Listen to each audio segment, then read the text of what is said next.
Why should we be concerned about obesity?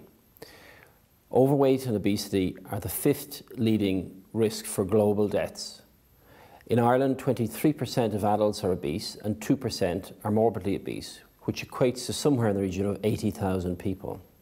Morbid obesity is the condition of weighing at least twice the ideal weight or being over 45 kilograms above ideal body weight.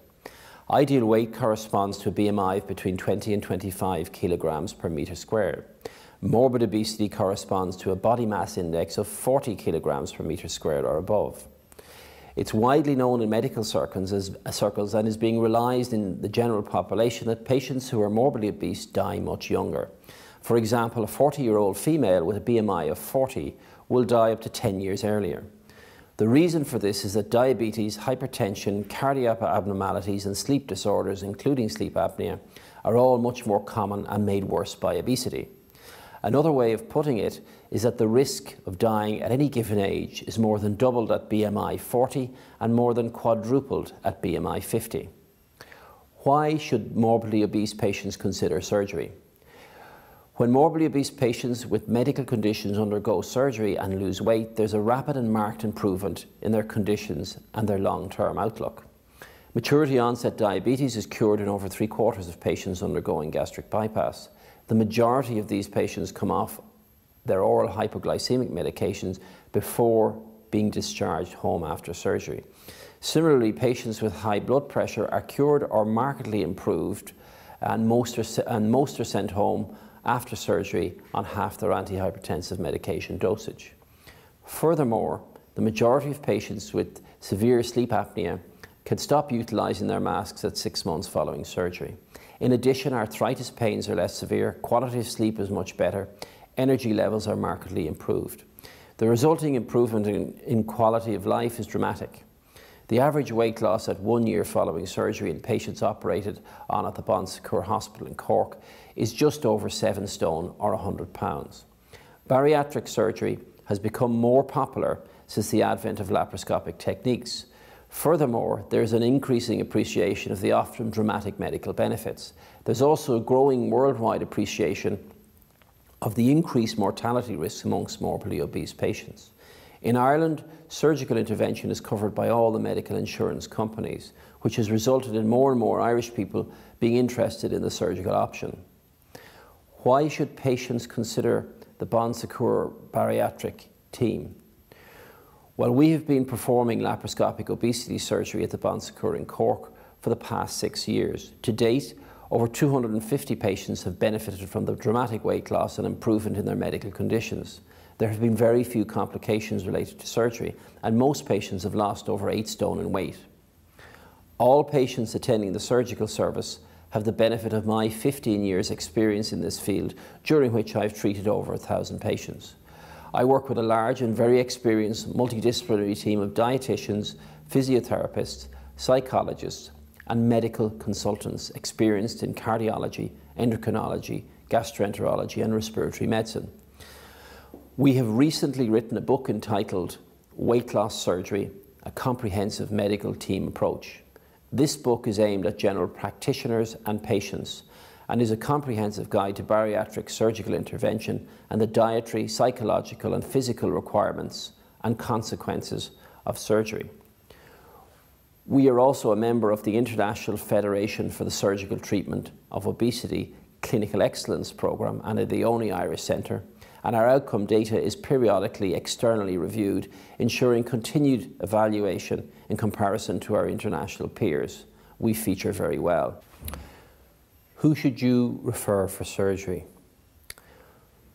We adhere to international guidelines when recommending surgery to patients, and by international criteria, all patients who are morbidly obese, i.e. who have a BMI of 40 kilograms per metre squared or higher, and who have tried all conservative means of weight loss and failed to lose and keep off meaningful weight, should be considered for surgery.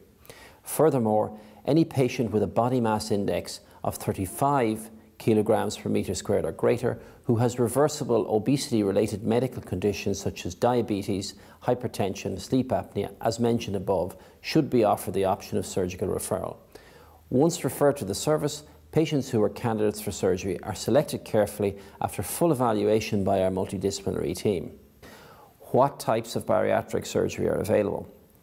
All procedures are performed laparoscopically and are broadly divided into restrictive and malabsorptive.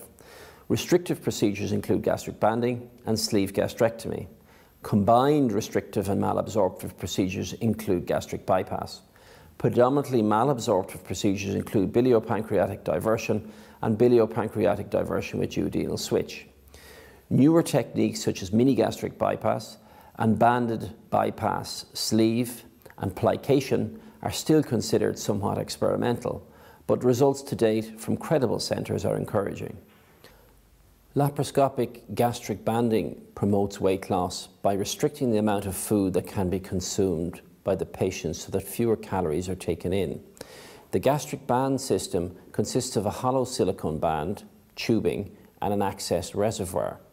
The reservoir is placed under the skin on the abdominal wall for subsequent percutaneous needle access to inflate or deflate the band. Usually 4 1-centimeter incisions are required. The band is placed around the upper part of the stomach, creating a small pouch, approximately the size of a golf ball. The narrowed opening between the stomach pouch and the rest of the stomach limits how quickly food passes to the rest of the stomach. Patients can be discharged on the day following surgery. The advantages. Laparoscopic gastric banding is a simple procedure. There is very low risk of operative complications. It is reversible. It is adjustable to patient needs. There is no interference with the gastrointestinal tract. There is no need for lifelong vitamin and mineral supplements. The disadvantages of the band include satiety not being generally as good as the other procedures. Frequent percutaneous adjustments are often necessary. Nausea and vomiting is common and may occur many months after the procedure. There is a high risk of delayed complications requiring further surgery, such as pouch dilatation, band slippage, band migration into the stomach, and leakage from the system. Infection can also occur. At least 1/4 of patients will require further surgery, and many of these will have to have the band removed. However, when the band works, it can work very well. Laparoscopic gastric bypass surgery is considered the gold standard bariatric procedure and promotes weight loss by restricting the amount of food that can be ingested. The patient feels full more quickly and therefore eats less. The length of intestine through which the food passes is reduced by creating a roux limb. This also delays the mixing of food with pancreatic and bile juices. Surgery usually involves making 5 1-centimeter incisions.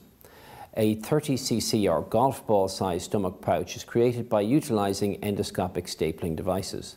The small intestine is then divided and a 100 centimeter roux limb is brought up to join the new stomach pouch. Downstream from this, new gastrojejunal anastomosis, a jejunojejunal anastomosis, is formed to restore bowel continuity. The operation takes approximately 1 hour to perform. The advantages. There is greater weight loss which lasts for longer than simple restrictive procedures. There are very few failures compared to other operations. The chances of curing medical conditions, especially diabetes, are greater.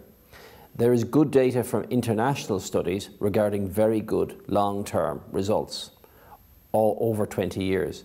The disadvantages: anemia, B12 deficiency and calcium malabsorption rarely occur. These conditions are all very rare if the patients take regular supplements. Internal herniation may also occur, and dumping can occur in a small percentage of patients. Laparoscopic sleeve gastrectomy is a purely restrictive procedure. Originally, it was performed as the first stage of the BPDDS. When surgeons realized that some patients lost enough weight with this intervention alone, they began to use it as a standalone operation for weight loss. Surgery usually involves making 4 1-centimeter incisions. Over 2/3 of the stomach is removed and the remainder is converted into a narrow tube, approximately the shape of a banana. The advantages of sleeve gastrectomy include the reduced volume of the stomach results in the feeling of fullness after eating small amounts. Dumping does not occur frequently. The intestine is not bypassed. There is no foreign body introduced as in banding. It is a particularly good procedure for people who have a tendency to eat large portions of food. It is easier to perform in super obese patients, that's with a BMI of greater than 50 kilograms per metre squared. It has a low complication rate. It is easy to convert to another weight loss procedure if weight loss is inadequate. Disadvantages of sleeve gastrectomy include that it's not so good for patients who take frequent small amounts of high-calorie foods, grazers, or patients who consume large amounts of chocolate. The weight loss effect can be circumvented more easily by a determined patient who could liquidize chocolate bars, for example. The stomach can distend over time, thus reducing the restrictive effect. It is not quite as reliable as bypass for weight loss, and longer-term results are not yet available. Laparoscopic biliopancreatic diversion and laparoscopic duodenal switch are very effective operations for long-term weight loss and have been reported as being more effective than the previous procedures. However, the operative complication rates and later metabolic complications are much higher.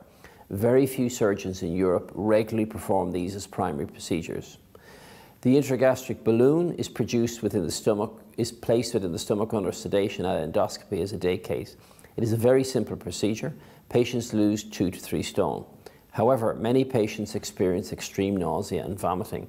The balloon must be removed after 6 months, after which most patients regain all the weight lost. I have found the balloon most useful for super obese patients, as in BMI over 70. After inserting a balloon for 6 months, these patients can lose significant weight, making definitive surgery, such as bypass or sleeve, more straightforward. I would not recommend a balloon as a primary bariatric intervention. In summary then, there are a number of effective laparoscopic bariatric procedures available. Selection of the most appropriate operation should be determined by a surgeon experience and patient characteristics. Bariatric surgeons should be able to discuss the full range of therapeutic options with their patients. In general, the more complex the bariatric procedure, the greater the weight loss.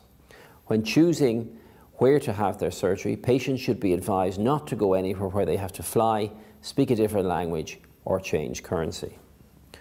Where can you get further information on these procedures? Well, as I've mentioned, we've written a book entitled Weight Loss Surgery, a Comprehensive Medical Team Approach. This is available through Curragh Press. We also have a website, www.obesitysurgery.ie. You can also access the Bon Secours website, www.bonsecure.ie, or call my PA, Katrina, on 021 494 1144 or fax 021 494 1145. Great. That's good.